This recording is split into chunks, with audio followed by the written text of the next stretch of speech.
Lleve. Muy buenas tardes para todos, buenas tardes, buenas noches. Desde Instituto MAR le damos una cordial bienvenida a todos los asistentes. Mi nombre es Evelyn Alicia Almeida Gargiulo, soy de Buenos Aires, Argentina, y junto con Marisa Andrea Rossi, que es de Puerto Madryn, Chubut, representamos a Instituto MAR.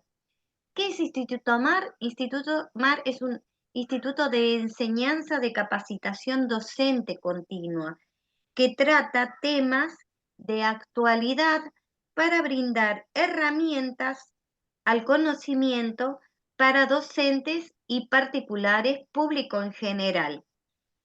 ¿Qué vamos a hacer esta noche? Bueno, esta noche tenemos el gran privilegio de escuchar a nuestro querido profesor Luis Antonio Gómez Orsini.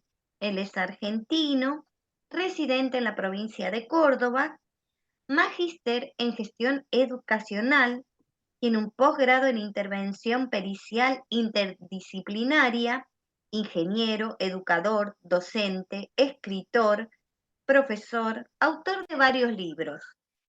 Entre ellos, una de sus obras, un manual, que es el que se va a desarrollar el tema esta noche, que es Prevención y Atención de Eventos Adversos. Agradecemos a todos los asistentes, le damos una cordial bienvenida. Agradecemos mucho a la UTN la difusión y a muchos de ustedes la publicidad que para este evento fueron compartiendo.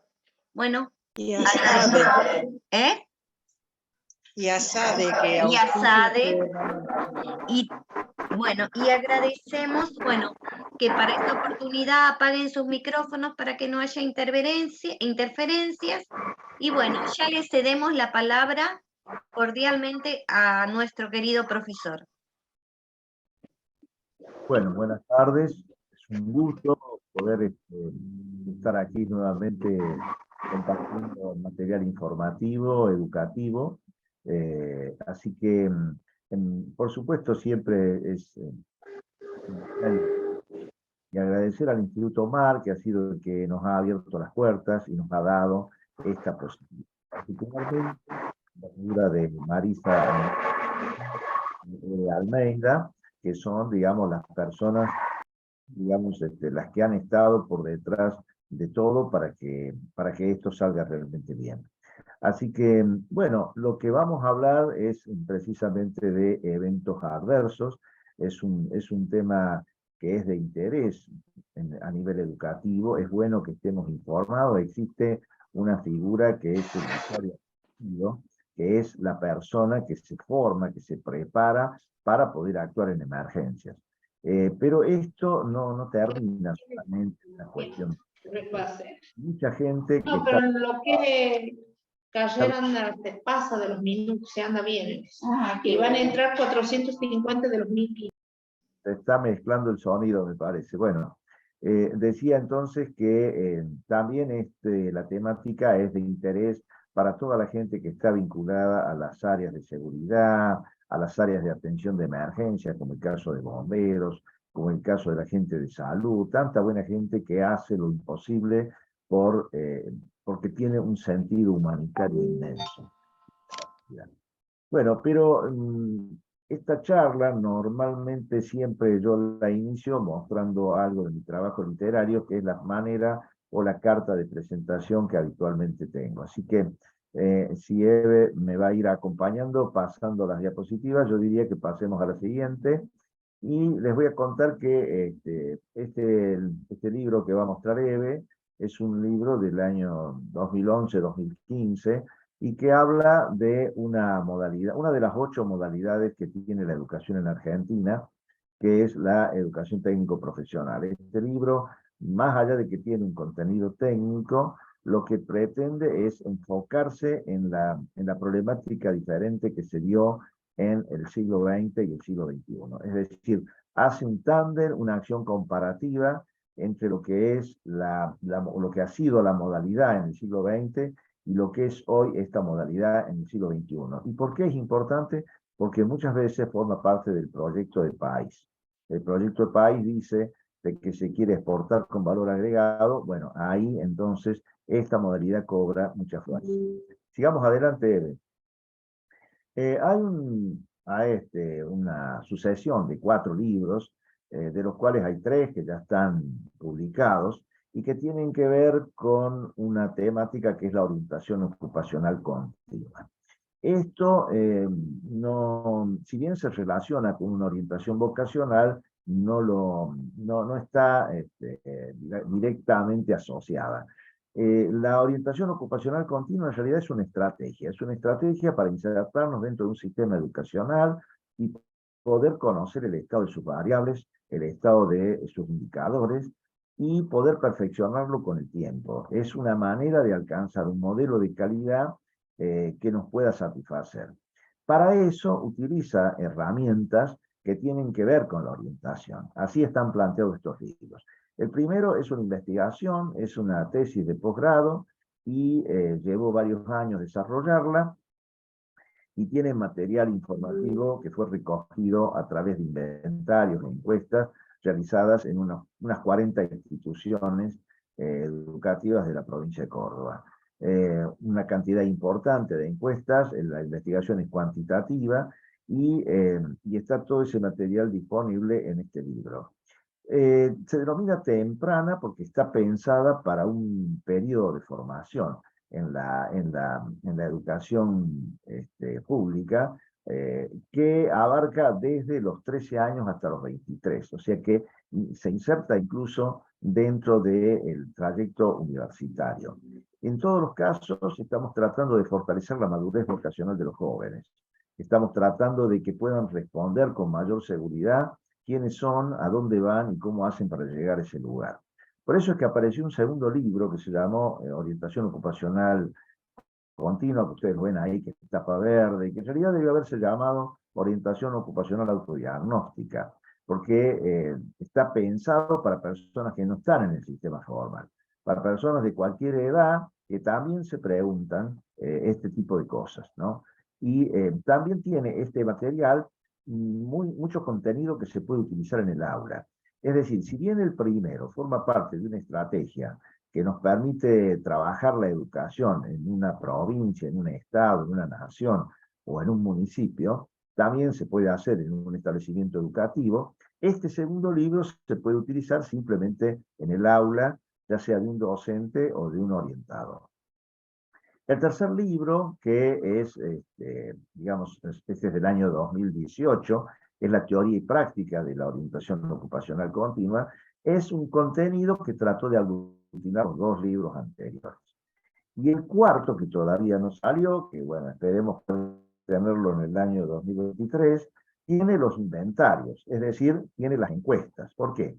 Porque anteriormente se hizo este trabajo a modo experimental, a modo de prueba, y se trabajó con esos inventarios, se trabajó con los Excel para la recogida de datos, en fin, todo esto permitió hacer innumerables gráficos y poner a la vista el estado de situación del modelo educacional, pero para hacer algo simultáneo para todas las edades, hacen falta instrumentos específicos. Digamos que no es lo mismo hacer un inventario para un alumno de 13 que para uno de 15, uno de 17, uno de 19, 21, 23 años. Eso es lo que va a contener este nuevo material que esperemos esté disponible el próximo año. Podemos pasar él.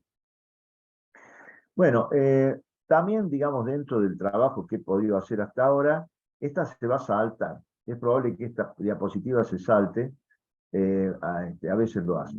Bueno, vas a tener que volverla. Vas a tener que regresar la diapositiva. ¿Eve? Ahí está. Bueno, este material, digamos, apunta a lo que es la pedagogía crítica. Esta temática de la pedagogía crítica tan conocida por nosotros a través de Paulo Freire, lo que pretende es avanzar sobre una educación de mayor calidad. Y el pensamiento de Freire sobre esto era que la educación no cambiaba el mundo, pero sí cambiaba a las personas que van a cambiar el mundo. Por lo tanto, me pareció importante escribir sobre esto. Me pareció importante saber qué le tenemos que enseñar a estas personas que van a cambiar el mundo. Apareció por eso en el año 2017 un primer libro que se llamó Pedagogía del Pacifista. Ese libro lo que pretende es determinar primero qué es lo que queremos cambiar, cuáles son las cuestiones de este mundo que realmente nos preocupan y que solamente una herramienta con el poder de la educación podría cambiar.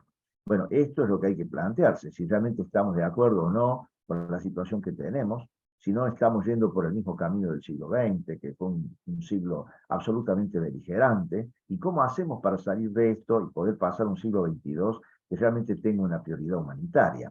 Luego vino un segundo libro en el 2018 que se llamó Pedagogía de las Bisagas, también sobre pedagogía crítica, pero indagando sobre todo en las herramientas, en los instrumentos jurídicos y políticos que se necesitan, que se requieren para poder cambiar las cosas, para poder lograr realmente un cambio conceptual. Así que una vez que se hicieron estos dos libros en el año 2019, me pareció importante poner el énfasis sobre el tipo de educación que queremos. Porque queremos otra educación es un reclamo permanente de todas las latitudes. Todo el mundo dice queremos otra educación. Pero bueno, tenemos que saber en qué consiste esa educación de calidad que buscamos. Por eso este libro trabaja sobre los tres pilares de la educación que son la profesionalización docente, el educando y el sistema en sí mismo. Pero fíjese que era bastante difícil terminar con esta temática porque siempre aparecía algo más. En el año 2020 me pareció importante avanzar sobre un cuarto factor. Imaginemos que podemos saber ya qué tipo de cosas queremos cambiar. Pensemos luego que hemos establecido la manera del marco jurídico y regulatorio para poder hacerlo, y pensemos también de que vamos a trabajar con una herramienta que ya sabemos los elementos que tiene que tener para que pueda tener la calidad deseada y pueda provocar el cambio. Nos queda un problema más, es el problema de la dominación inducida.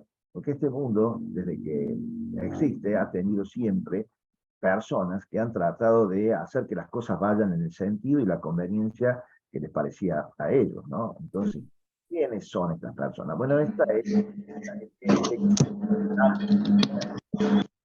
hablando acá de un poder confesional, hablamos del poder que tienen las personas, ¿sí? Este poder real se asienta en el dinero, se asienta en las finanzas, se asienta en las industrias más poderosas que tienen que ver con la industria belicista, con, no sé, con el crimen organizado, con cosas así. Por lo tanto, nosotros estamos expuestos a eso. Por eso el mundo va en el sentido que este poder quiere, ¿no? Así que hay que preparar a los jóvenes para que puedan imponerse frente a esto. Este cuarto libro habla de la dominación inducida del siglo XIX, del siglo XX, del siglo XXI. Y ahí vamos a ver que si bien es cierto que las intenciones siempre fueron las mismas, los métodos han ido cambiando. Es importante que estemos alertados frente a esto y que no nos convirtamos en hombres masa, hombres dominados, masivamente dominados por el pensamiento de individuos o personas o corporaciones que nos llevan en el peor sentido, ¿no? El mundo debe cambiar para bien. Así que esta debe ser la búsqueda de la pedagogía crítica y de educación.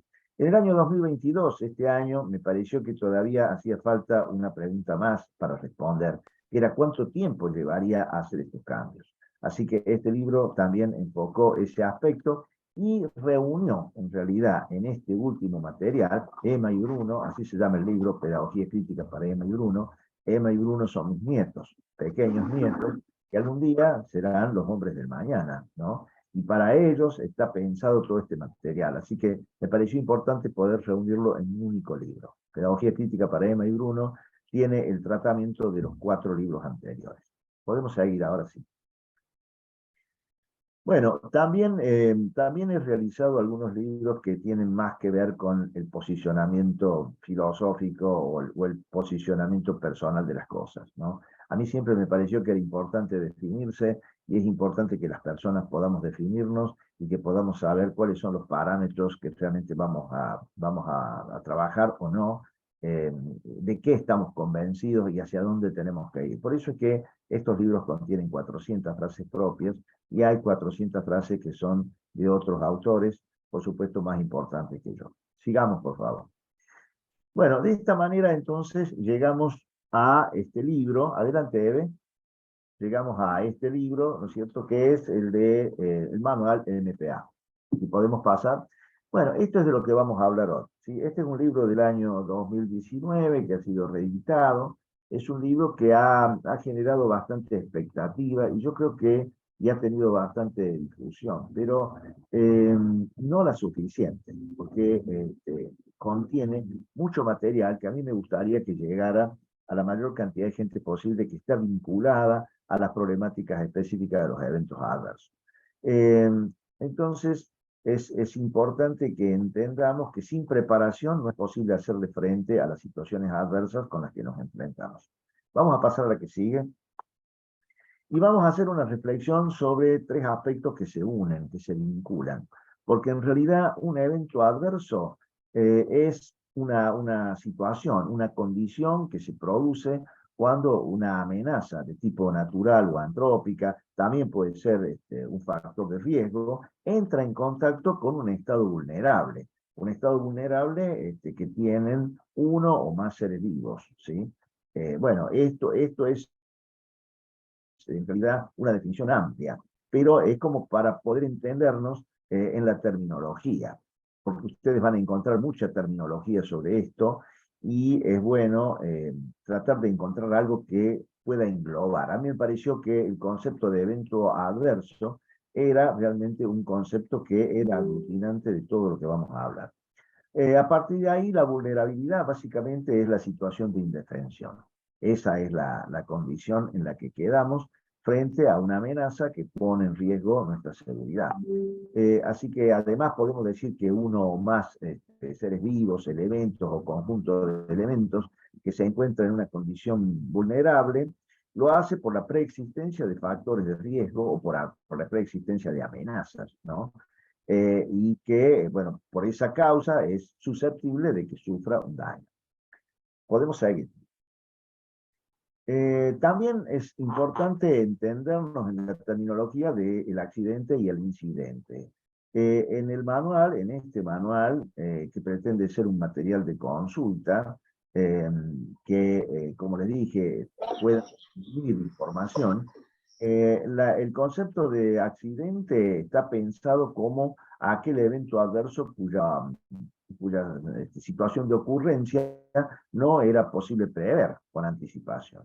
Yo he trabajado mucho como perito, he realizado muchas pericias y como técnico y como ingeniero he visto muchos casos terribles, lamentables a veces, y realmente he visto muy pocos accidentes, muy pocos, digamos. Hablemos de que más del 95% de lo que vi fueron incidentes, es decir, situaciones que podrían haberse evitado, situaciones que podrían haberse previsto. Y es importante que entendamos esa diferencia, ¿no? Porque el incidente ya, digamos, es algo esperable. Digamos, si hay un incidente es porque hay un trabajo de prevención que no hicimos.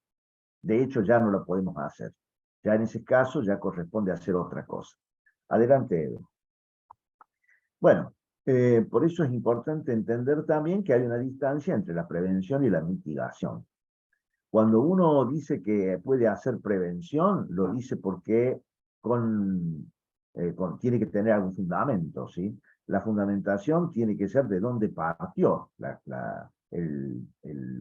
el bien, el equipo, o el proyecto, o la obra, o no sé, el trayecto vial, cualquier cosa que estemos proyectando o diseñando. Si ha sido ajustada a normas, entonces sí vamos a poder hablar de prevención. Si realmente hemos trabajado para que ese trabajo inicial se haya hecho respetando y observando todos los factores de riesgo, bueno, entonces ahí la prevención existe. Eso es posible. Lógicamente que eso tiene un costo, ¿no es cierto? No es lo mismo. Por lo tanto, en estos casos, cuando hablemos de prevención, también vamos a hablar de que estamos proyectando, que estamos diseñando, que estamos trabajando bajo normativas, que en realidad estamos realizando una fuerte inversión, que generalmente es necesaria para poder asegurar los elementos de seguridad que tiene que tener esto que estamos nosotros diseñando. De lo contrario, como digo, nos quedamos a la espera de algo que va a suceder. En esto, digamos, esa condición es inapelable.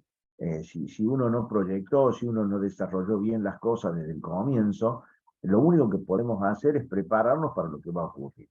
Por eso, en estos casos, lo que se trabaja mucho es en la respuesta. ¿Cómo hacemos para responder? ¿Cómo hacemos para alertar? ¿Cómo hacemos para preparar? ¿Cómo hacemos para agilizar? Porque tenemos que optimizar de alguna manera. Porque sabemos que hay un hecho que se va a producir. Hay un hecho que lamentablemente se va a producir. Adelante, por favor. Bueno, yo les decía de que trabajé en estos temas y también trabajé para Cruz Roja, ¿no? Me tocó trabajar como coordinador de la Cruz Roja de Córdoba y aprendí mucho en esos años. Y una de las cosas que entendí es que la información estaba bastante dispersa, ¿no? Era bastante difícil poder condensar la información en un solo material. Hay mucha información que viene de organismos internacionales, eh, pero, como digo, específico para este o aquel evento adverso. El manual me pareció interesante hacerlo desde ese punto de vista, de poder tener en un solo material todo el espectro. No hace falta, por supuesto, que seamos expertos en todo lo que contiene el manual, pero sí es bueno que estemos informados, que estemos advertidos, que sepamos a dónde recurrir, ¿no? Frente a una incidentología determinada. Y la otra cosa que tiene este manual es la búsqueda de respuesta a 3 preguntas que son diametrales, ¿sí? La primera tiene que ver con el tema de cómo se produce el evento adverso.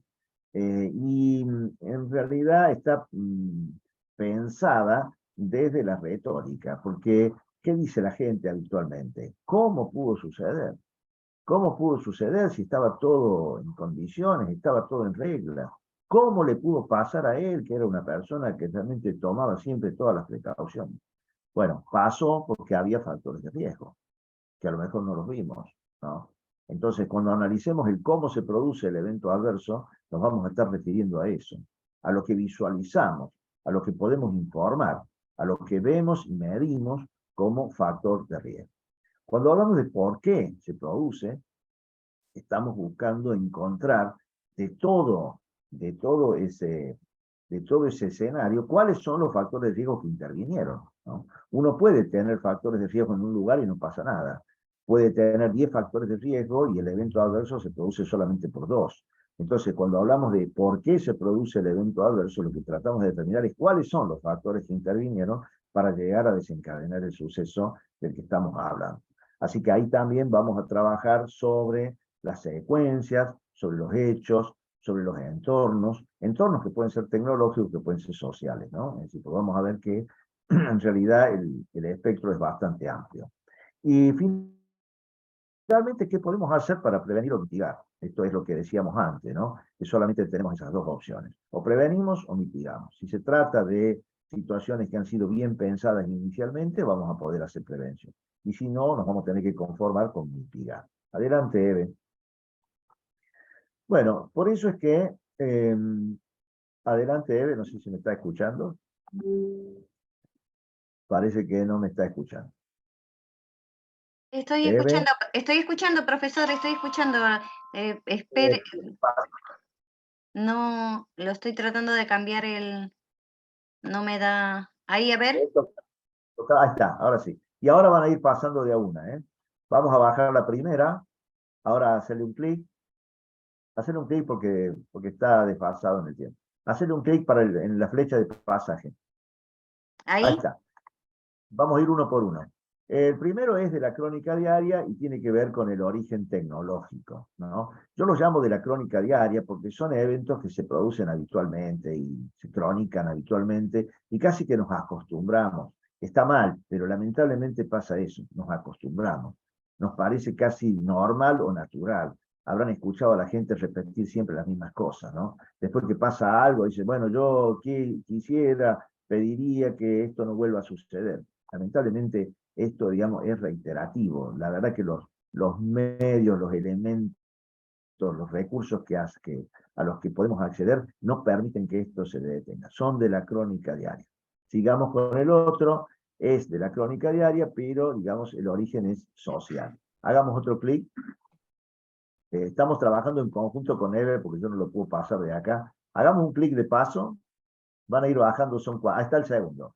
Esto es lo que decía recién, sigamos Eve, y tenemos otros que ya son excepcionales, ¿no es cierto? Que son de tipo extraordinario, que, adelante, que pueden ser, digamos, de origen natural o pueden ser de origen antrópico, ¿no? Ahí tenemos, ¿no es cierto?, los excepcionales que pueden ser de origen natural o de origen antrópico. Bueno, esto es la única diapositiva que tiene este problema, es la única, es la única.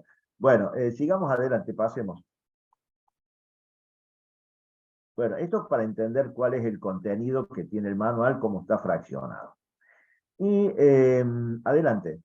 Y ahora vamos a hablar de otro tema importante también, que son objetivos concurrentes. Así le he llamado a lo que considero que es importante tener en cuenta. Todas las personas que estamos interesadas o que nos preocupamos realmente por este tipo de problemáticas, deberíamos tener una visión bastante amplia de las cosas, ¿no? No quedarnos estrictamente en el problema cercano, sino tratar de tener una visión más ampliada. Por eso es que hago referencia a esto, que hay ciertos objetivos que todas las personas que se forman en esto deberíamos tener en forma conjunta. Por ejemplo, los conceptuales, ¿no? Esto de poder manejarnos con terminología es importante, porque cuando tenemos que hacer un informe, cuando tenemos que redactar algo, es importante que lo hagamos teniendo en cuenta aspectos muy puntuales. Sobre todo cuando hay que periciar o cuando hay que dar algún informe de esas características, hay que ser muy exacto en lo que vamos a decir. Y es importante que nos entendamos que hay una variedad muy amplia, ¿no? De acuerdo a la jurisprudencia, de acuerdo a la jurisdicción, de acuerdo al país en el que estemos, de acuerdo a la región. Y hay que familiarizarse con eso. Esto es lo que de pronto puede facilitar bastante las cosas cuando estemos frente a una emergencia. Lo educativo también, ¿no? Lo educativo es realmente importante porque nosotros no nos podemos quedar con el conocimiento. Hace poco hablaba con un experto al que aprecio mucho, Jorge Rumi, que me explicaba que él ha realizado bastante trabajo con respecto al rescatismo, ¿no? Es una persona experta en el triage y todas esas cosas, y ha trabajado muchísimo, un hombre de una vasta experiencia en la atención de emergencias, ha dictado cursos, es una persona excelente. Y me explicaba que hay muchas cosas que las tiene sueltas, y digo, no, tenés que bajarlas, tenés que escribirlas, tenés que publicarlas. Tenemos que difundir, porque la educación también acá en esto ocupa un lugar importante. Quien tenga algo para decir, es bueno que lo diga. Con respecto a las cuestiones técnicas y sociales, también las tenemos que tener en cuenta. Más allá que no seamos expertos, como dije, ¿no? A lo mejor no somos expertos técnicos, pero sí la información deberíamos tenerla, por lo menos la información gruesa para poder ubicarnos en la problemática, ¿no? Y si, digamos, hay factores sociales dentro de esto, por supuesto que hay gente muy experta, ¿no? Hay gente de la sociología, de la psicología, que obviamente nos va a superar, pero tenemos que por lo menos tener en cuenta esas cuestiones para que realmente cuando abordemos una temática de un evento adverso, podamos enfrentarla sin perder de vista ese tipo de detalles. Y lo jurídico, bueno, con lo jurídico renegamos bastante, porque lamentablemente siempre nos falta. Siempre nos queda la sensación de que mucha gente que debería pagar por determinadas cosas no paga, ¿no? Y porque por esa causa a lo mejor mueren personas inocentes. Y también, desde el punto de vista de lo que hablábamos hace un rato, también hace falta un cambio en la jurisprudencia con respecto a la mirada que se le da al post-desastre o a la etapa posterior del evento adverso, ¿no? Cuando quedan las víctimas y las familias afectadas. Porque esto normalmente se atiende cuando son desastres, es decir, cuando afectan comunidades. Ahí hay una atención de post-desastre en donde aparecen expertos, especialistas, pero cuando a lo mejor sucede un hecho trágico de la crónica diaria, esa pobre gente queda muy desamparada. Es como que a ellos no les cabe, y a lo mejor están sufriendo lo mismo o más que lo que podría pasar en un desastre natural o antrópico. Y finalmente el tema comunicacional. No olvidemos esto porque siempre tenemos que trabajar para que la gente que informa, informe y no desinforme. Como decía yo, este manual está pensado también para que la gente que quiere informar pueda informar correctamente, ¿no?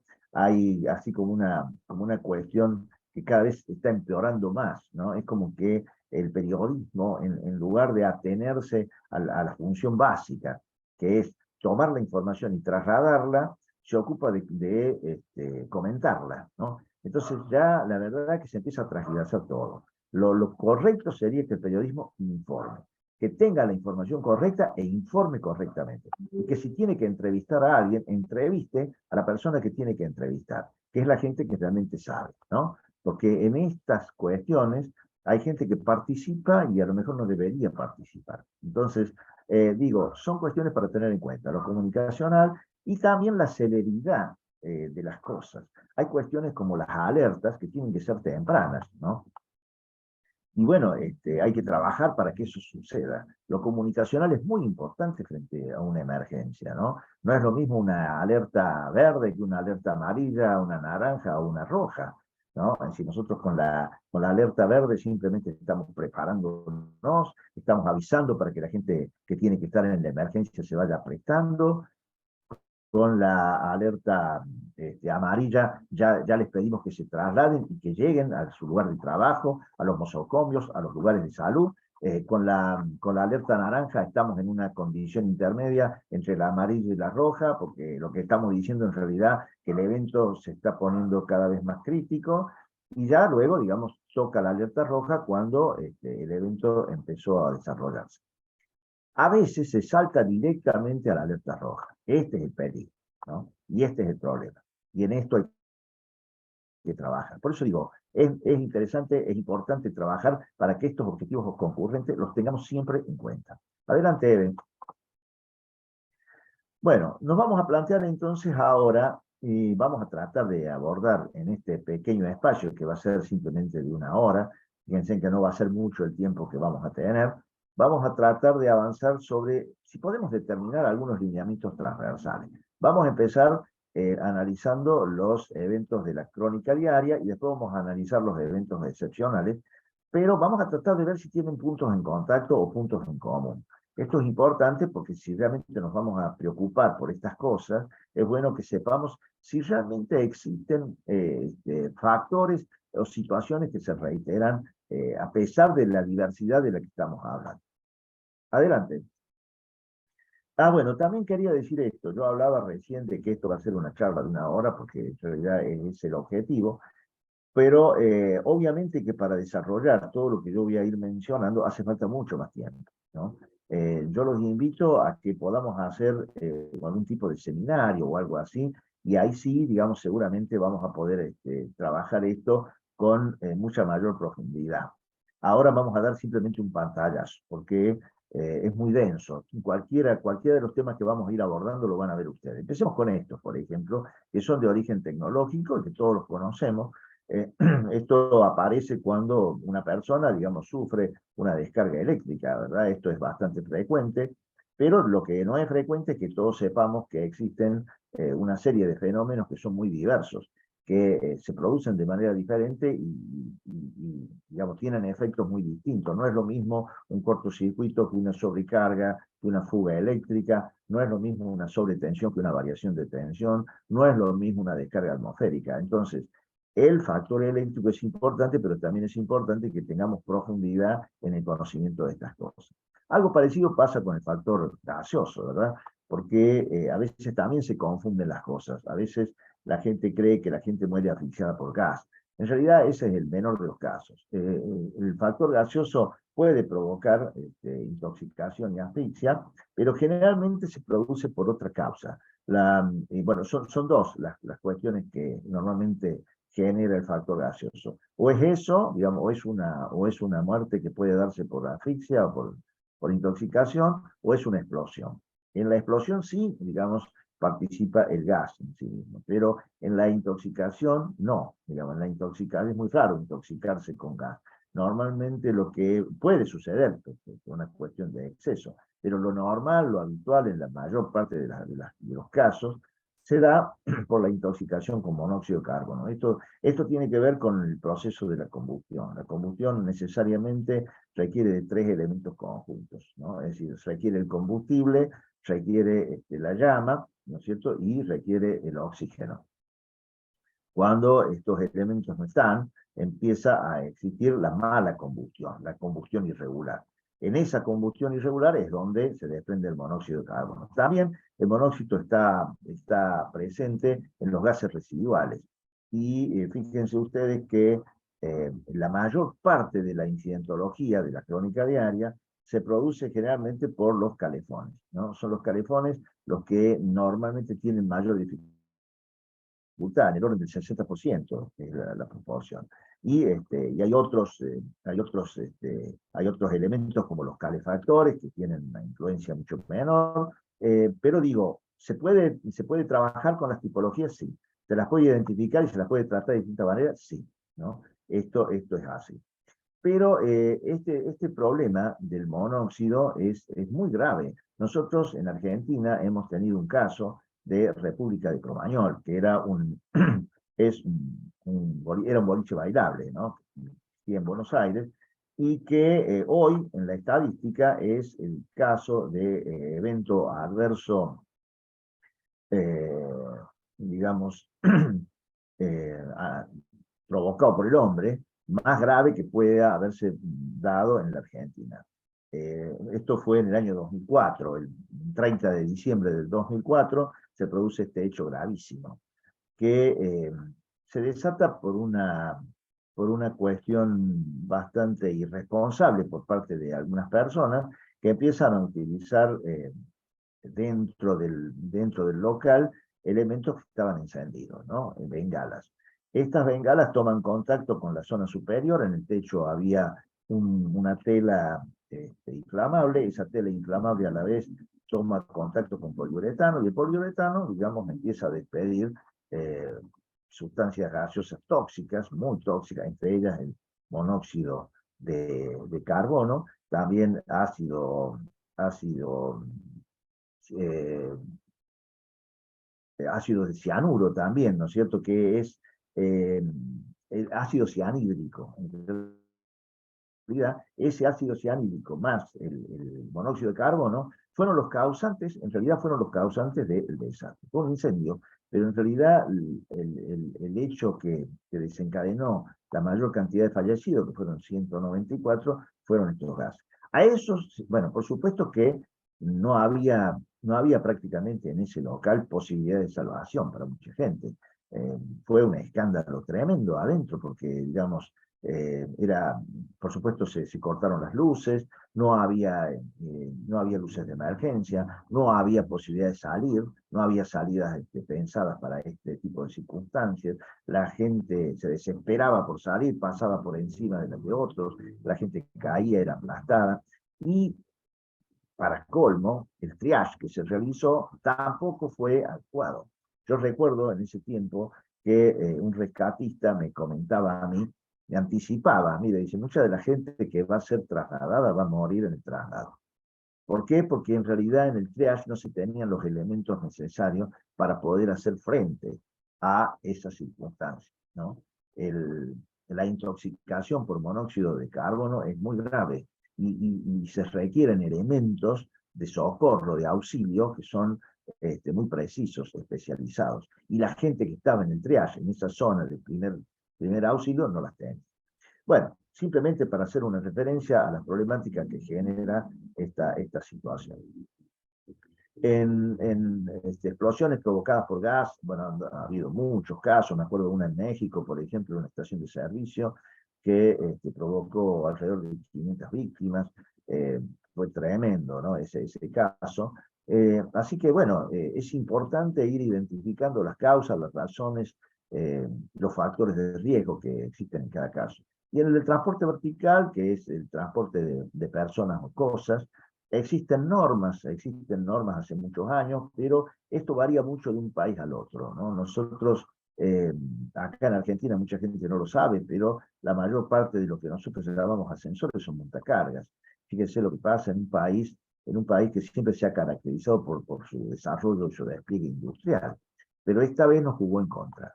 ¿Por qué? Porque, bueno, se empezó a trabajar desde el punto de vista comercial y no hubo, digamos, una regulación por parte de los funcionarios del Estado para corregir esto. ¿Qué significa? Que los ascensores normalizados, los europeos, digamos, existían las normas europeas, la N811, N812, tanto para elevadores eléctricos como hidráulicos, existían ya hacía bastante tiempo, ¿no? Estamos hablando de década del 80, las normas. Y, y bueno, había incluso en nuestro país, había fábricas que trabajaban bajo norma, como el caso de Otis. Pero de pronto apareció otra competencia que empezó a trabajar con pseudoascensores, es decir, dispositivos elevadores que se parecían a los ascensores, pero que no respondían a la norma. Este es el problema grave que tiene hoy nuestro país.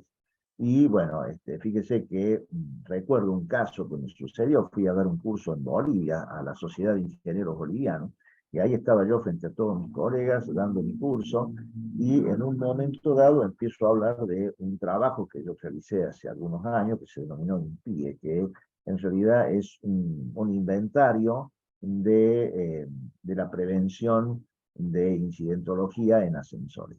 Yo había rescatado alrededor de 15 situaciones que muchas de ellas eran casos totalmente cronicados y reales, y alrededor de unos 30 factores de riesgo, ¿no? Era una explicación en donde los factores de riesgo se combinaban y provocaban ese incidente. Incidente 1, incidente 2, incidente 3.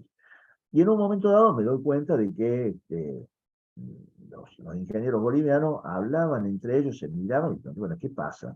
¿Qué está pasando? Y bueno, y uno me pregunta, le dice a otro, bueno, lo que pasa es que nosotros esto acá no lo tenemos.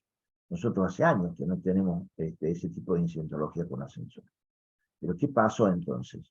Que en realidad en Bolivia, lo mismo pasa en Chile, la cantidad de elevadores que son ascensores bajo normas está en el orden del 80%.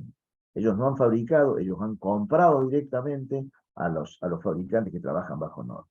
Fíjese, entonces, ¿cómo puede usted hacer prevención frente a esto? Usted gana un juicio en un periquete. Usted tiene, y esto me pasó a mí, me pasó haciendo pericia para un caso fatal, en donde en la primera reunión con los abogados, digo, yo no sé, doctor, si usted sabe, pero estamos hablando de ascensores, y eso no es un ascensor, es un montacarga, es un dispositivo para trasladar cargas, no personas. En ese momento había 3 personas que ya estaban dentro del juicio y que habían sido severamente cuasi condenadas ya por esta situación, ¿no? Y bueno, a partir de esa concepción, yo entro al juicio un poco con el juicio avanzado, pero de esa misma conversación se desprendió rápidamente de que el responsable real era el dueño de la cosa riesgosa. No era ni el técnico que había intervenido, ni el representante técnico, ni el dueño de la empresa conservadora. ¿Por qué? Porque no se puede hacer prevención si una instalación no está correctamente diseñada. Esta es la realidad, y en una semana toda esa gente quedó limpia de culpa y cargo. Esta es la realidad, es lo que nos pasa habitualmente, por eso hago tanto hincapié ahora para que entendamos bien por dónde viene la defensa real de la seguridad y la necesidad de entendernos bien respecto a los riesgos que inútilmente a veces estamos corriendo. Adelante, Eden. Bueno, podemos seguir avanzando con los eventos adversos que tienen origen tecnológico y avanzar hacia la construcción edilicia. Bueno, los más frecuentes son los aplastamientos y las caídas, ¿no? Que esto, digamos, en general, esto se produce en terrenos loésicos, en colapsos que se producen en los terrenos, en situaciones en donde se está trabajando en demolición, y también, digamos, en caídas porque no se respetan las normas de seguridad de la construcción. Esto es así, digamos, hay que poner bandejas, hay que poner cerramientos, hay que poner pasarelas, hay que trabajar con la gente para que realmente la seguridad esté. No se trabaja con ascensores de obra, que son equipos que se ponen por fuera del edificio para trasladar las cosas. Y bueno, después pasan las cosas. Una caída, cualquier caída, que se produzca desde una altura que duplique tu altura, puede ser fatal. Así que fíjense hasta qué punto a veces hay que tener mucho cuidado con esto. Adelante. Eve. Bueno, entramos entonces en otra temática, en otro tipo de eventos adversos mucho más complejos, como es el de tránsito y transporte, ¿no? Todos sabemos que el traslado de personas entre dos puntos define un recorrido. Ese recorrido o tránsito, ¿no es cierto?, hace de que exista una determinada jurisdicción, que es la que se va a hacer cargo del seguimiento del tramo al que hagamos referencia. Ahora, el trayecto a la vez, ¿no es cierto?, puede ser vial, puede ser aéreo, ferroviario, lacustre, esto, digamos, puede variar, pero cada uno tiene sus propias particularidades. Lo que sí es cierto que sobre lo que más conocemos es sobre lo vial. Con respecto al transporte, bueno, el transporte en realidad es el traslado de personas o cosas, pero tiene, digamos, un carácter oneroso, ¿sí? Ese carácter oneroso puede ser directo o indirecto. Puede ser que sea una empresa de transporte que cobre a las personas para transportarlas, o también puede ser que estemos trasladando de manera empresaria un grupo de trabajadores, ¿no? Entonces, la acción onerosa puede ser directa o indirecta. También el trayecto define lo que se denomina la autoridad de aplicación. La autoridad de aplicación es quién va a tomar la decisión sobre determinados hechos, o cuál va a ser el código que se va a utilizar para analizar el hecho del que se trate. Así que, bueno, esto trae, por supuesto, muchas complicaciones. Acá hay mucho por hacer, sobre todo a nivel vial, ¿no? Es bastante lamentable lo que sucede, al menos en Argentina, con esto. En el año 2005 hubo un instituto que se denomina Instituto de Seguridad y Educación Vial, que en el año 2005 hizo una publicación explicando que lamentablemente nuestro país estaba en el tope del ranking de la incidentología grave en materia vial. ¿Esto es casual? No. Esto responde a factores específicos. Pensemos con uno, que en el caso nuestro ha sido el más crítico: la desaparición de la red ferroviaria, ¿no? Esto en el siglo XX, y por una cuestión más bien política, se hizo desaparecer una red ferroviaria inmensa que era realmente era de punta, era en ese momento muy raro encontrar un país en desarrollo que tuviese la red ferroviaria que tenía la República Argentina. Se la destruyó, se la aniquiló, como digo, por una cuestión más bien ideológica, y finalmente, digamos, todo ese tránsito, todo ese transporte se descargó sobre las rutas. Esto hizo de que las rutas empezaran a sufrir esa sobrecarga, y que además se hiciera muy poderoso el transporte de cargas, por ejemplo, ¿no? Los camiones que circulan a toda hora, porque para colmo tampoco existen normas que exijan que el traslado de cargas se haga en un determinado horario, que es lo que correspondería. Un país que no tiene vías ferroviarias en condiciones, debería por lo menos restringir el tránsito y el transporte de cargas a un horario que podría ser a la noche, y dejar el resto del tiempo para el transporte vehicular de los individuos, ¿no? de las personas que normalmente se transportan y se trasladan por otras causas. Bueno, esto solamente por mencionar algunos factores. Después está la velocidad. Es increíble que todavía no se haya puesto un límite a eso, ¿no? Es increíble que las fábricas sigan fabricando vehículos que pueden superar los 110 kilómetros por hora. Uno no entiende para qué, ¿no? Porque, digamos, puede servir esa velocidad para demostrar la potencialidad de un motor en una carrera, pero la verdad es que superar 110 kilómetros por hora, ¿para qué? Si en realidad las autopistas no lo permiten. ¿Por qué no se hace algo en ese sentido? Bueno, eso también nos trabaja muy en contra. No hay empalizadas, por ejemplo, ¿no? Nosotros tenemos áreas en donde la gente puede transitar, puede cruzar una autopista, puede cruzar una circunvalación, la puede cruzar caminando, puede cruzar un animal, y uno digamos, puede tener un accidente grave.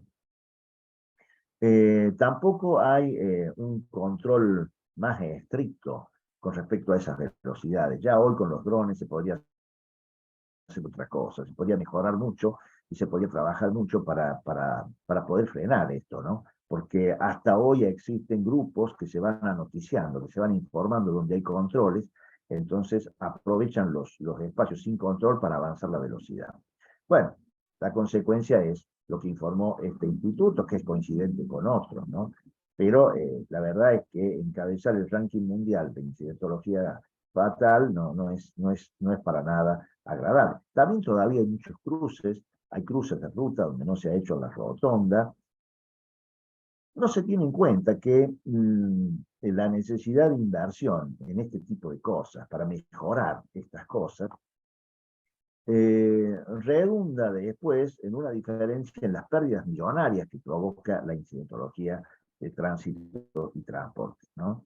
Porque acá hay que sumar a las cifras de casos fatales la cantidad de personas heridas o lesionadas o, digamos, con daños que también quedan en el medio. Es muy penoso, pero así sucede. Y con respecto a las personas que manejan, también hay que tener algún tipo de visión en esto, ¿no? A veces se discute mucho con respecto a la edad de la persona que maneja. Y en ese sentido creo que Víctor en su programa me había hecho una pregunta sobre eso. Y en realidad las personas, sí, yo les respondí que sí, que efectivamente es importante la edad, pero más importante es la condición psicofísica de ese individuo, ¿no? Ustedes saben que esto varía de país en país. En el caso de nuestro país, digamos, el carnet de conducir se renueva cada 10 años hasta los 65 años. Después, a partir de ahí, digamos, se renueva cada 5 años y a partir de los 70 años se tiene una renovación anual. Pero fíjese que en contra de la tendencia o el supuesto de que es muy peligroso que las personas adultas mayores manejen, resulta ser de que el nivel de incidentología que tienen es la tercera parte de lo que tienen los jóvenes de 25 años. Y es un poco más de la mitad de los que tienen las personas entre 35 y 47 años. O sea que no es una cuestión de edad estrictamente, ¿no? Es una cuestión de aprendizaje y respeto por las normas, sobre todo, ¿no? Bueno, podríamos hablar mucho más de esto. Yo simplemente quiero mostrarles de que hay mucho para hablar de esto, hay mucho para decir, y el manual ayuda a mejorar un poco toda esta visión. Adelante.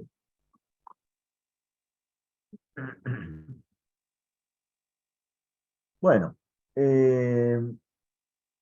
por supuesto el manual, perdón, me quedé con algo, describe y analiza las situaciones, analizando, por ejemplo, casos específicos, como son los impactos entre dos vehículos de 4 o más ruedas, impactos entre dos vehículos, uno de ellos con 2 ruedas, impacto producido por un vehículo que atropella, ¿no es cierto?, a los peatones. Y aquí quisiera decir algo que me olvidé recién, y es que muchas veces, si bien es cierto que la peligrosidad siempre se descarga sobre la unidad vehicular de mayor porte, o la más poderosa, no es menos cierto que hay una falta de controles y una falta de cuidado y de respeto por las normas por parte de quienes manejan vehículos de 2 ruedas, ¿no? Ahora, además, hemos sumado los monopatines y, bueno, la verdad es que las normas tienen que ser cumplidas por todos,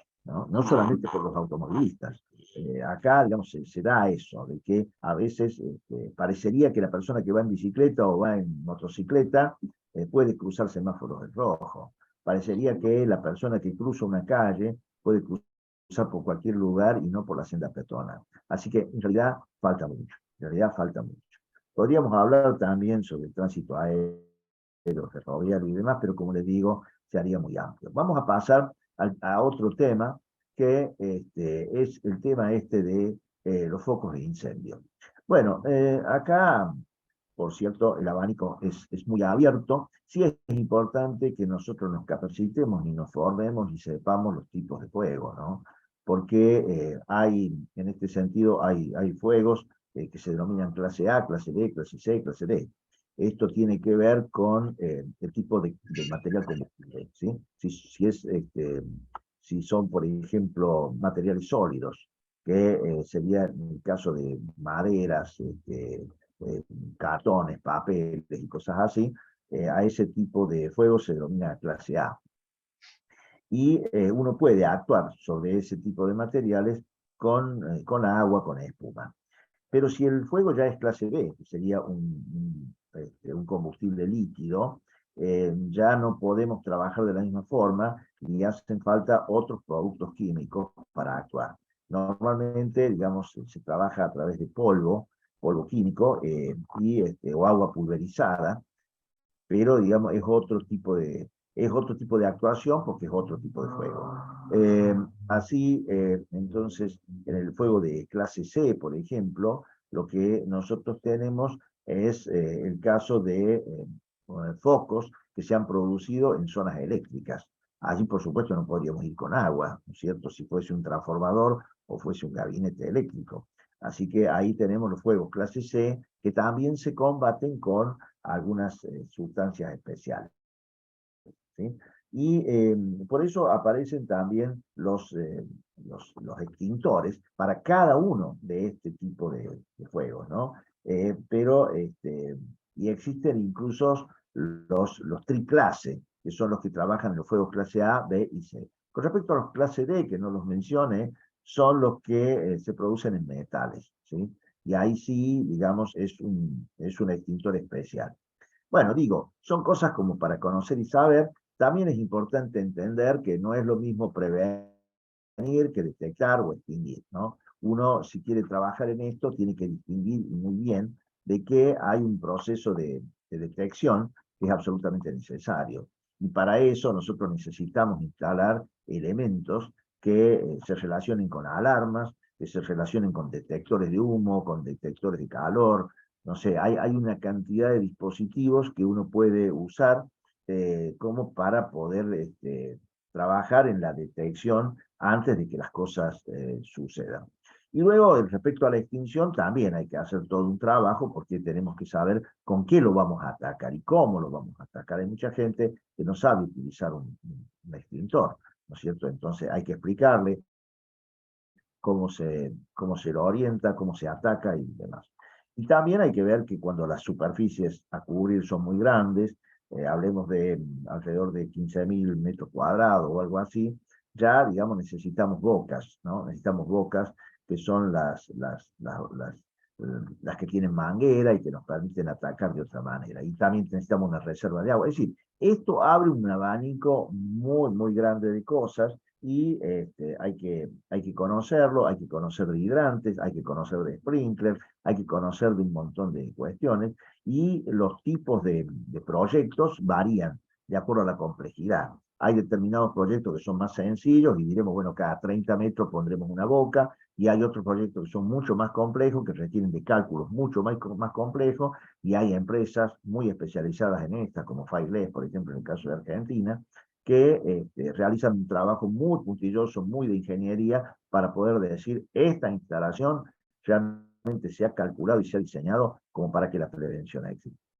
Por supuesto, también tiene que existir un fuerte conocimiento de cómo actuar frente a las emergencias y, de hecho, cómo salir de una situación compleja. Por eso también es importante entender sobre evacuación.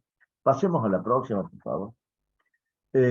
Bueno, en los eventos adversos de la crónica diaria también encontramos situaciones que tienen y se desarrollan en el ámbito familiar o comunitario, ¿no? Que son situaciones muy desgraciadas, pero que muchas veces se producen por exceso de confianza, porque hay determinadas costumbres que vamos tomando y que no las corregimos a tiempo. Por ejemplo, respecto a los elementos que nosotros acumulamos, que a veces son combustibles o que son tóxicos o que son peligrosos, ¿no? Entonces es importante que nosotros advirtamos de que hay cuestiones que no son tan menores. Una farola que puede estar electrificada, un portón que pueda caer encima de un niño, un niño que pueda morir ahogado en una simple piletita de lona. Bueno, todas estas cosas hacen de que nosotros necesitemos tener algún tipo de preparación, ya sea desde la manipulación, de la operación, de lo que estamos haciendo, ¿no? Hay problemas que se relacionan con la negligencia, a veces hay personas que cometen mala praxis, bueno, todas estas cosas son también eventos adversos, también son de la crónica diaria, ¿no? Pero bueno, el manual se encarga de analizar todo esto e incluso de dar recomendaciones específicas para los distintos sectores de la casa, ¿no? Acá, digamos, se trata de proteger, sobre todo a los más chicos, son los más inocentes, ¿no? Entonces hay una serie de recomendaciones con respecto a el tipo de medidas que podemos tomar en la cocina, en el baño, en el living, en el patio, en los lugares habituales. Así que, bueno, con respecto a esto, digamos, no es para descuidarlo, porque esto también forma parte de la crónica diaria. Adelante.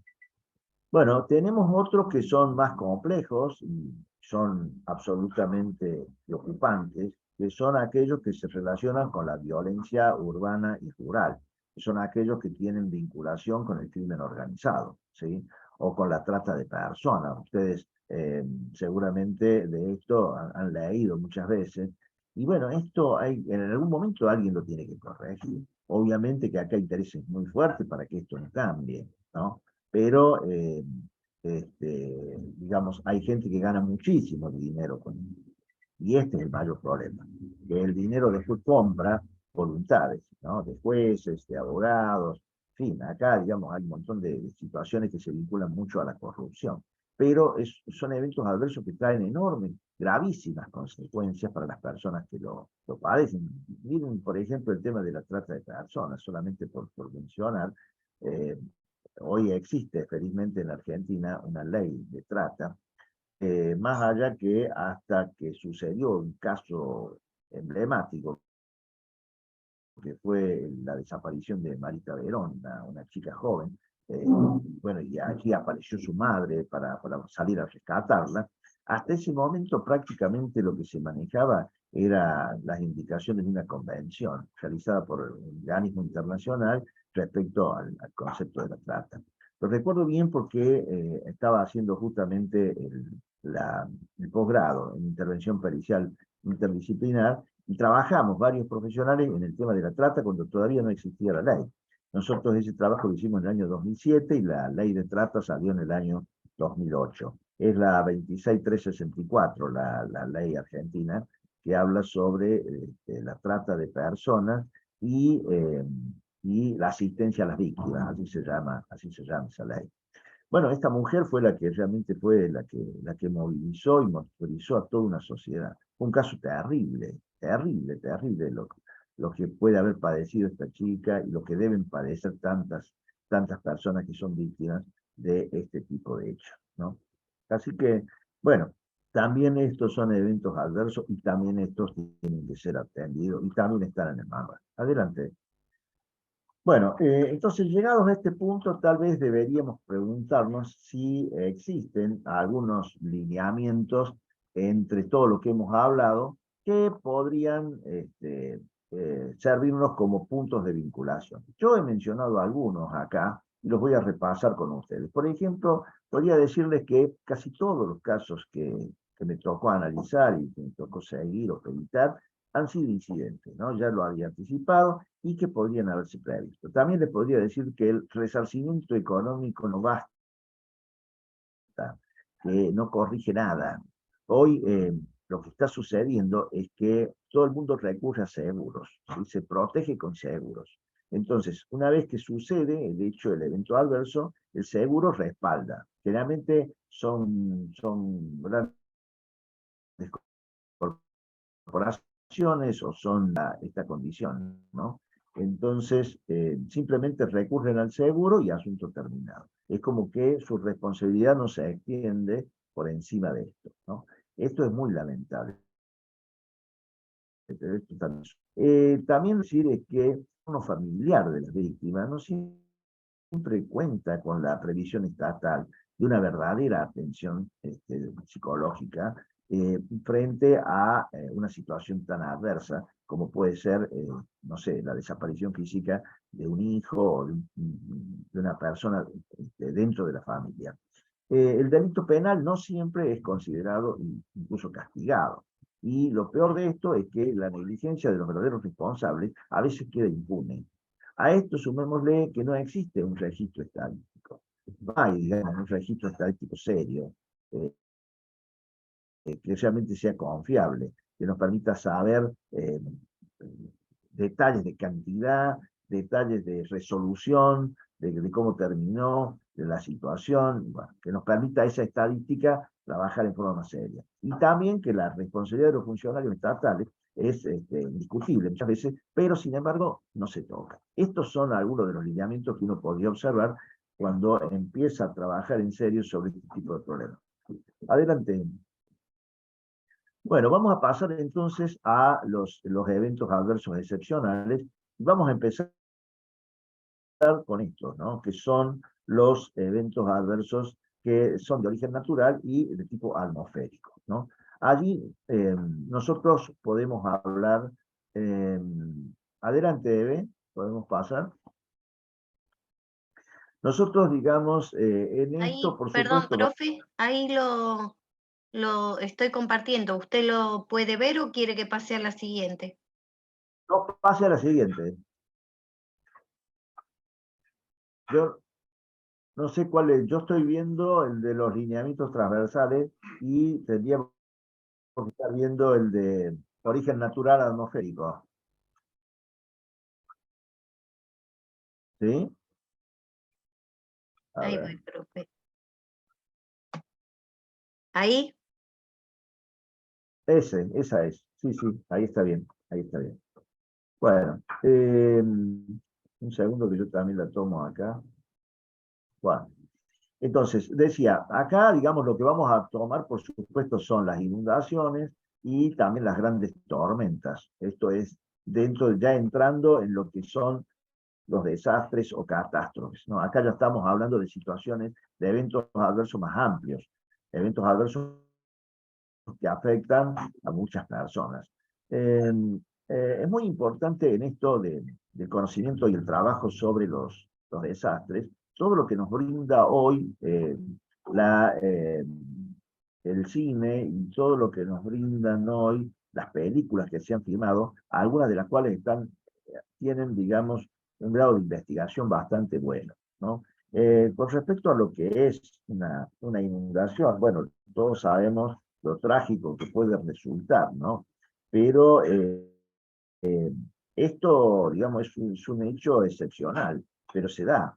Hay un caso muy emblemático que fue la gran inundación que se produjo en la Europa Central y que abarcó varios países. Quizás los más afectados fueron Polonia, Alemania y República Checa, pero también afectó a Francia, también afectó a Luxemburgo. Es decir, fue un periodo de días, pero en ese tiempo, digamos, se produjo una masa importante de agua que produjo desbordes, básicamente, ¿no? Uno fue el Oder y el otro fue el Morona.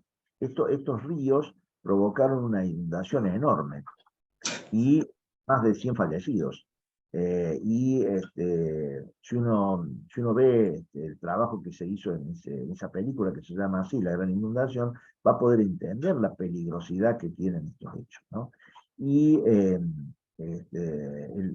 nivel de agua puede subir en forma intempestiva si no se toman las medidas adecuadas. En este caso, la medida adecuada hubiera sido derribar un par de diques. Eso no se pudo hacer porque derribar los diques significaba anegar zonas rurales. Entonces la gente que estaba viviendo en la zona rural empezó a oponerse, no lo permitió y se terminó inundando la ciudad.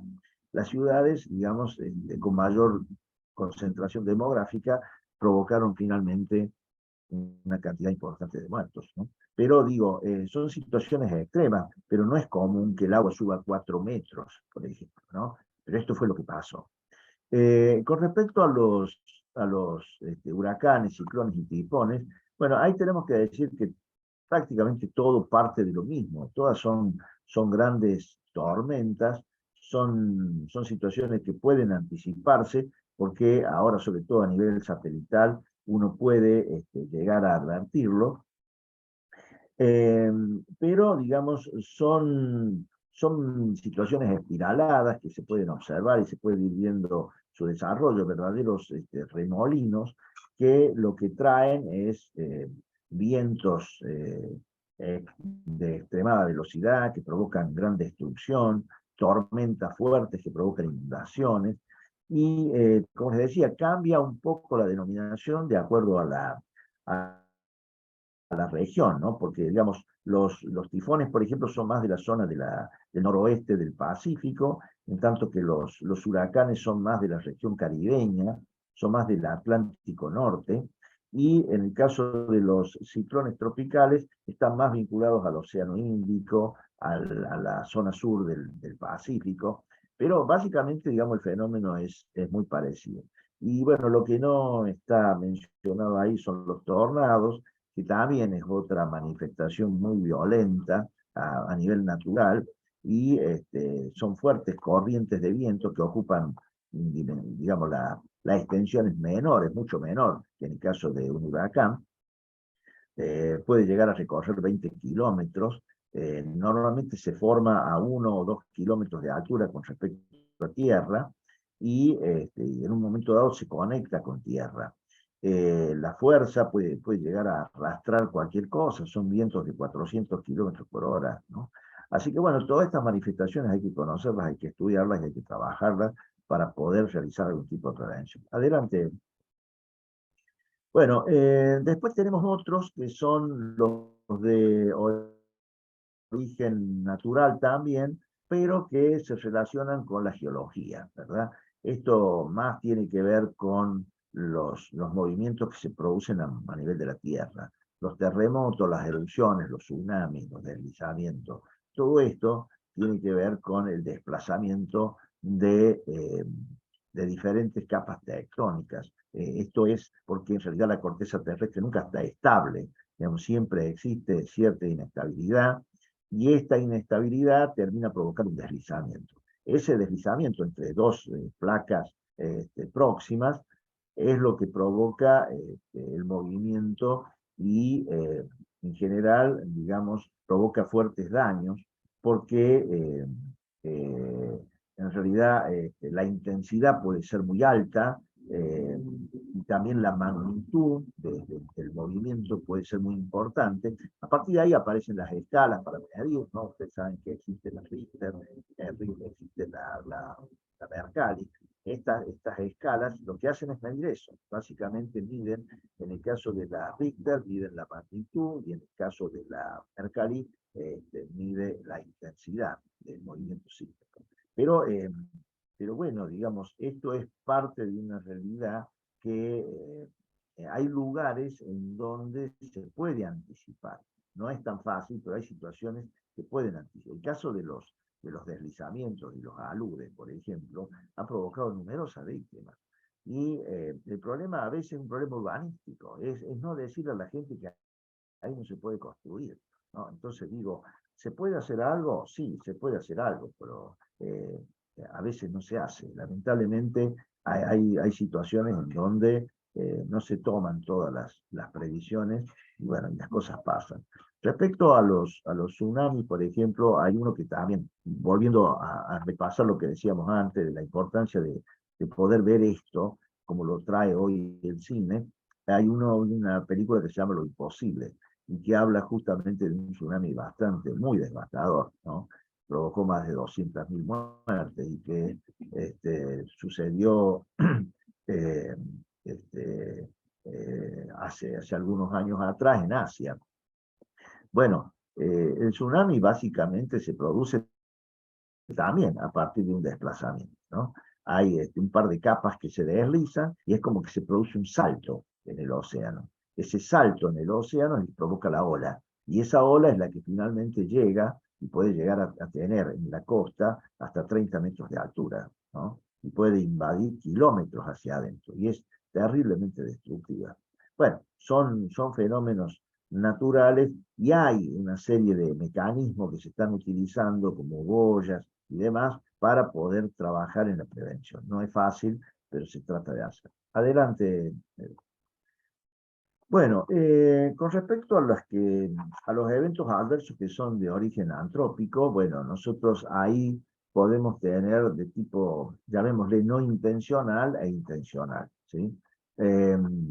Los de tipo no intencional son aquellos que se producen por manipulación indebida, por operación no realizada a tiempo, por un procedimiento erróneo. Quizá el caso más emblemático que podemos nosotros recordar es el caso de Chernobyl, ¿no? Eso que sucedió en Chernobyl por allá por el año 86. En abril del año 86 se produce esta situación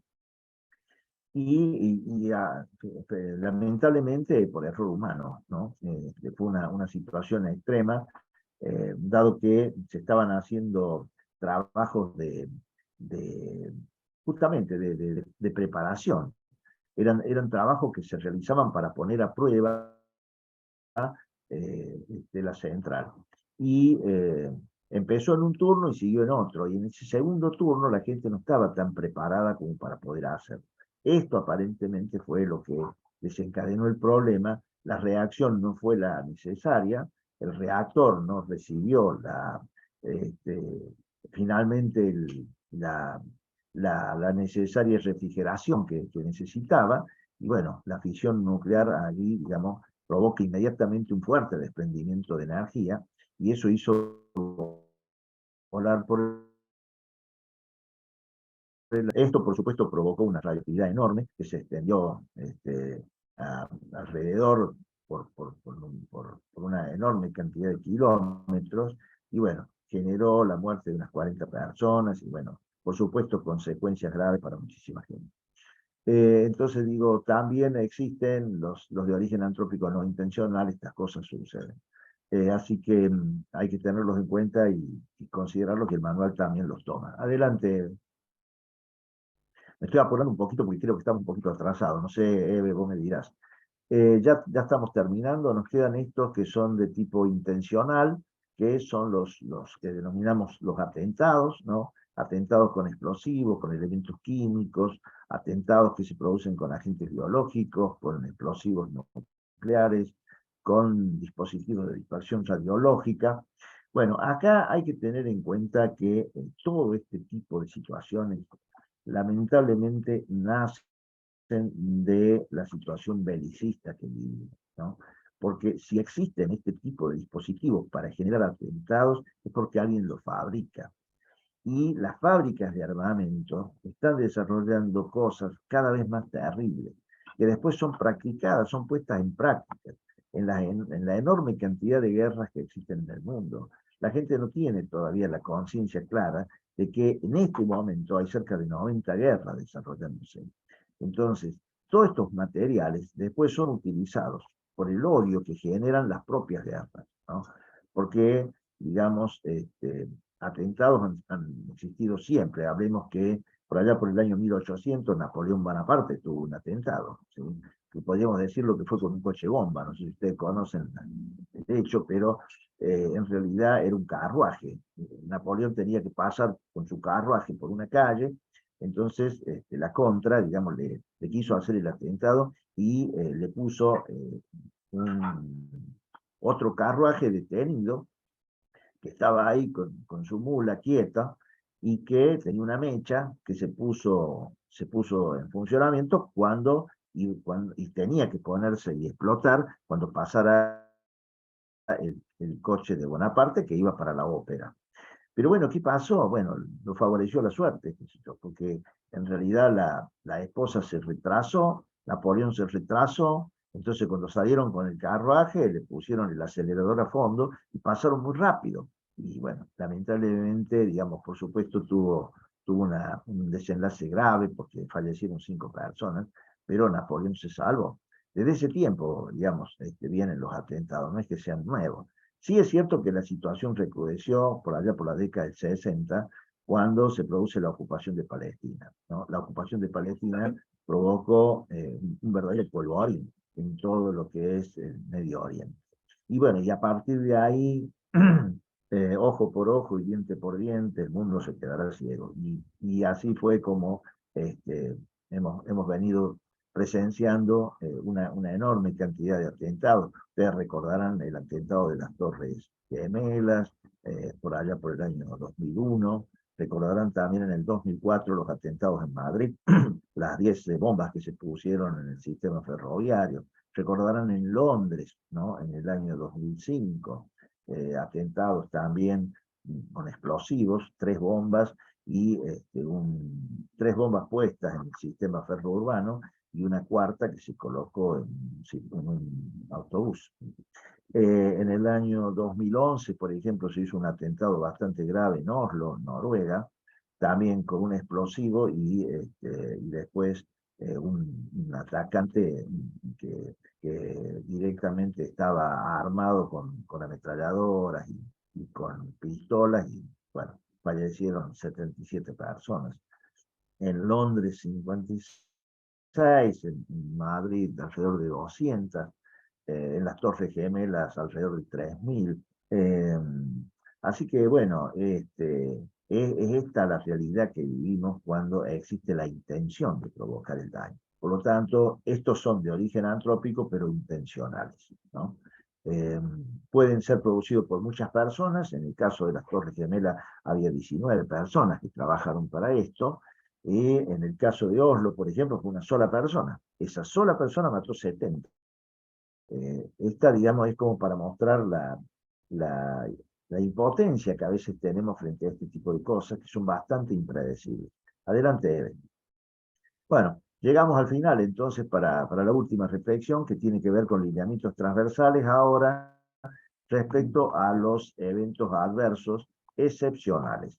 Y en esto lo que podemos decir, adelante Eve, es lo siguiente, que hay numerosos casos de desastres naturales que son previsibles, ¿no? Hay cuestiones que si uno estudia la naturaleza y estudia el comportamiento que a veces se tiene con respecto al cuidado o al descuido de la naturaleza, sabemos que si nosotros talamos todos los bosques, el suelo, digamos, se vuelve impermeable. Entonces, el agua va a deslizar y la inundación se va a producir. Por ejemplo, sabemos que no podemos construir en las laderas de una montaña cuando esa montaña está asentada sobre un terreno que cuando las lluvias son importantes pueden provocar una luz. Es decir, no es que no se pueda prever, se puede, es más difícil, pero se puede.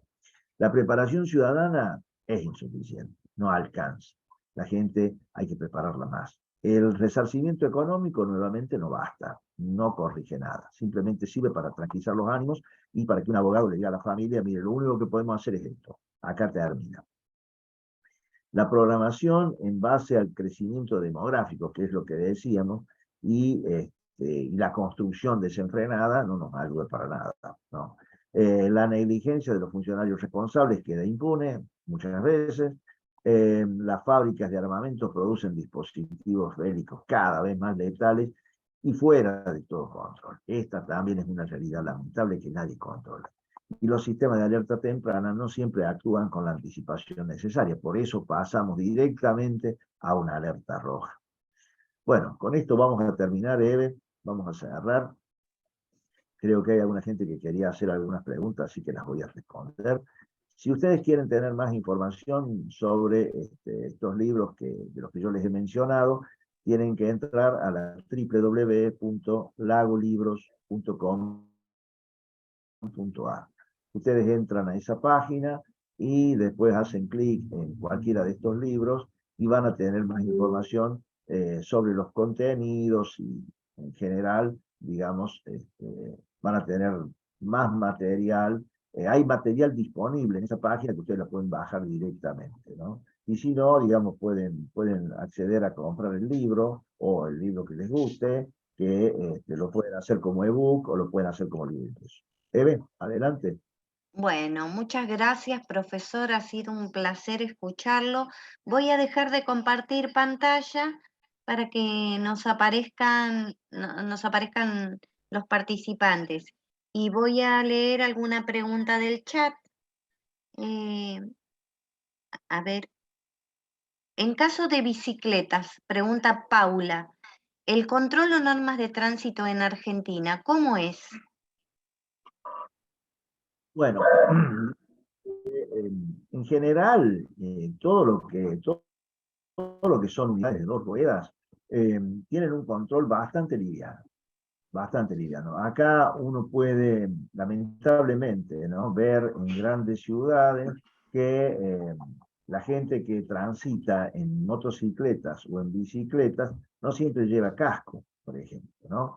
Es lamentable, pero debería existir una mayor presión desde el punto de vista de las normas, para que la gente se acostumbre que eso es una obligación, es una necesidad. La otra cosa que yo también decía es esto de que no siempre se respetan los semáforos, parecería que los semáforos son solamente para los vehículos de 4 ruedas, lo cual es un error. Muchas veces se excede la capacidad de carga, ¿no?, tanto en bicicletas como en motocicletas. Hay un montón de situaciones irregulares. Nosotros tenemos bastante problemas con eso. Hay mucha gente que hoy hace aeróbica, hay mucha gente que hoy hace ciclismo, y a veces utilizan rutas que son muy transitables y que no están preparadas para eso. Así que tenemos realmente un cúmulo de irregularidades en ese sentido. No podría decir que en Argentina hay un control estricto, ¿no? Uno en Europa ve en ese sentido una mayor, digamos, Europa tiene un montón de problemas, ¿no? No estoy hablando de Europa diciendo que todo lo de Europa es bueno, solamente digo que he notado eso, he visto en Europa como que hay un mayor respeto por esas normas. Es muy difícil ver en la calle a un ciclista sin casco, un motociclista sin casco prácticamente no existe en casi todos los países, y duele ver cómo acá eso sí sucede, más allá que, como digo, hay muchas otras cuestiones. No hay, por ejemplo, la tranquilidad de saber que siempre hay una senda que debería existir, ¿no es cierto? Siempre tiene que existir una senda apoyada sobre el cordón de vereda, una senda menor de 1 metro por donde puedan circular los vehículos de 2 ruedas. Esto no siempre es así. En las grandes ciudades en Argentina no siempre lo tienen. Muchas gracias, profesor. Ahora también le comento lo que nos dice Vanina. No, cuando usted estaba citando eventos adversos, ella menciona el atentado a la AMIA. Y le hago las dos preguntas, así usted puede citar el atentado a la AMIA y después quiere saber su opinión sobre los diferentes tipos de construcción. Ejemplos sobre construcción en seco y la de tradicional con material húmedo. Le dejo para que usted haga una reflexión. Bueno, a ver, el atentado a la AMIA es un hecho de la geopolítica, ¿no? En realidad, lo que sucedió allí todavía ha dejado mucho por hablar, porque sucede en Argentina, pero seguramente por repercusiones de situaciones que se daban muy lejos de Argentina. Esta es la realidad. Fueron atentados terribles donde existió una enorme complicidad eh, también de gente de Argentina, ¿no? Porque uno cuando quiere desarrollar este tipo de cosas necesita, sí o sí, necesita vinculaciones dentro del país.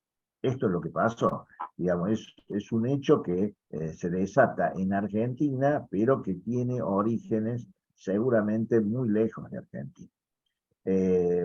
Se hizo un enorme esfuerzo de parte de los verdaderos responsables de ese atentado, de los dos atentados, ¿no? Porque también existió un segundo atentado, una segunda voladura, y se hizo un enorme esfuerzo por parte de los autores intelectuales para tapar todo esto.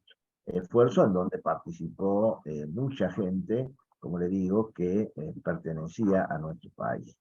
Se avanzó, se fue avanzando, y cuando ese avance que parecía que iba en orden de esclarecer las cosas empezó a encaminarse, se generó de nuevo otro escándalo con la muerte del fiscal Nisman. Es decir, que en realidad estos dos hechos gravísimos de Argentina están relacionados. No se los puede disociar. Es un problema bastante serio que ojalá algún día tengamos claridad exacta de lo que pasó, pero que nos ha superado totalmente a los argentinos. Con respecto a las construcciones de las que usted habla, creo que no soy la persona más adecuada para responder eso, porque, digamos, mi formación en ingeniería es especialista. No quisiera meterme con los constructores, con los ingenieros civiles o los constructores, que podría cometer a lo mejor un error sin querer sobre lo técnico. No me animo a responderle la segunda. Respondemos la pregunta de la otra participante, Eve. Así vamos cerrando por respeto a los horarios de la gente. Hay una última pregunta de Alejandro que dice, en la preparación de planes de intervención como la protección civil en la Argentina, ¿qué opina? ¿En qué estado está? Bueno, eso yo diría que falta mucho. No, mire, recuerdo que en Córdoba existía una carrera que se llamaba Prevención y Atención de Desastres, que la tenía Cruz Roja. Esa carrera formaba técnicos. Después, lamentablemente, digamos, desapareció. Pero ese tipo de formación es la que hace falta. Lamentablemente, para trabajar frente a la emergencia se requiere preparación. Hay algunos lugares, hay algunos municipios que lo han trabajado mejor al tema, pero no es que exista una política general, nacional en Argentina. No existe nada que uno pueda visualizar y diga, hay un pensamiento homogéneo que se establece por igual en las 24 jurisdicciones que tiene este país. En general, ha quedado supeditado el criterio de la autoridad de aplicación en cada caso. Por eso digo, hay áreas, regiones o sectores en donde se trabaja más con respecto a la prevención y de determinadas cosas, ¿no? De aquello que se considera más crítico. Pero nosotros todavía seguimos teniendo en Córdoba problemas latentes muy graves. Córdoba es una ciudad mediterránea, es una ciudad que está recorrida por ríos, por muchos ríos. Y tenemos el caso de uno de esos ríos, que es el río Cosquín, que de tanto en tanto provoca crecidas repentinas muy peligrosas. Y todavía, a pesar de que han pasado los años y a pesar de que este río se ha cobrado muchas vidas, todavía no existe un sistema de alerta temprana a lo largo de ese río como para poder advertir a tiempo a la gente del evento adverso. Así que en líneas generales estamos bastante atrasados en eso. Ojalá este tipo de iniciativas que tiene hoy el Instituto MAR, apuntando quizás a hacer un seminario de formación, nos lleve a mejorar las condiciones. No sé cómo será en otras partes, pero en general esa es la problemática nuestra. Bueno, profesor, le quiero agradecer antes de pasarle las últimas palabras a usted y a Eve por esta disertación. Como siempre, nos quedamos con ganas de aprender más. De ese modo es que todos quedan invitados a poner sus opiniones, si les gustaría poder hacer un seminario donde puedan explayarse el profesor más en cada una de estas cuestiones. A mí me quedó llamando mucho la atención el tema de la diferencia entre accidente e incidente, los distintos eventos a los que nos podemos ver enfrentados los seres humanos, y en el caso que nos toca más de cerca, que es los docentes, cuánta preparación que falta, ¿no? Porque nosotros tenemos responsabilidad civil una vez que entramos en la escuela, estamos a cargo de los alumnos y tendríamos que dar mucha más importancia a esto. A lo largo de tantos años de docente, intenté varias veces, como le comenté en conversaciones que hemos tenido antes de webinar, contactar a los bomberos en los distintos lugares donde yo trabajé, y me quedaba muy preocupada cuando me comentaban que las escuelas son prácticamente trampas mortales. Supongo que la mayoría de los edificios públicos, y por lo que hemos visto, otros lugares, no solo en Argentina, sino en distintas partes del mundo. Así que los invitamos a que podamos seguir capacitándonos, que podamos profundizar en estos temas que no son para nada banales, ¿no? Y hasta ahora yo tengo entendido que no había un manual que nos informe sobre todos estos temas que nos mencionó someramente el profesor Orsini, el ingeniero, sino lo único que podíamos recurrir al bombero voluntario como para que nos dé algunas indicaciones qué podríamos hacer en caso de un incendio, de una emergencia. Me han llegado a decir cosas como hacer cruzar a los chicos a la vereda de enfrente ante una bomba, cosa que demuestra que no se tiene ni idea del poder que tiene un explosivo, como para decir que los niños crucen a la vereda de enfrente de la escuela. Así que bueno, esto que hemos escuchado esta noche evidencia aún más todo lo que nos falta aprender. Te pido disculpas, Luis, si fue poco el tiempo, pero estamos llegando a las 2 horas en lugar de a la hora, y se nos van a ir los alumnos a otras actividades. Así que la dejo a Eve y te dejo a vos con las palabras finales, y luego por el grupo de WhatsApp seguimos conversando, haciendo preguntas si se les siguen ocurriendo, que Luis seguramente con su atención habitual las va a saber responder muy amablemente. Por supuesto, Marisa, muchas gracias. Muchas gracias por tu consejo. Muchísimas gracias a todos los asistentes, a Víctor, a Michelle, a Vanina, a Aníbal, a Paula, a Alejandro, a aquellos que han estado durante la clase. Ha sido un tema interesantísimo, nos quedaron un montón de cuestiones a medida que el profesor hablaba, citaba lo de Cromañón y yo me recordaba la tragedia de Lapa, el incidente de Once, y también me preguntaba acerca de si existe la creación de un organismo que capacite al personal de manera eficiente, o comités de emergencia para este tipo de casos. Así que bueno, seguramente vamos a despejar estas dudas en la próxima clase. Muy agradecidos a todos, muy buenas noches, y seguramente nos encontramos muy pronto en el seminario del profesor. Muchísimas gracias, profesor Luis. Agradecidísimo. Gracias a ustedes y gracias a la gente que estuvo asistiendo. Y por supuesto están invitados a participar del seminario, incluso si tienen consultas y me las quieren pasar directamente por WhatsApp, no hay ningún problema, o al grupo que se armó, yo me comprometo a responderles. Bueno, muchísimas gracias. Buenas noches para todos.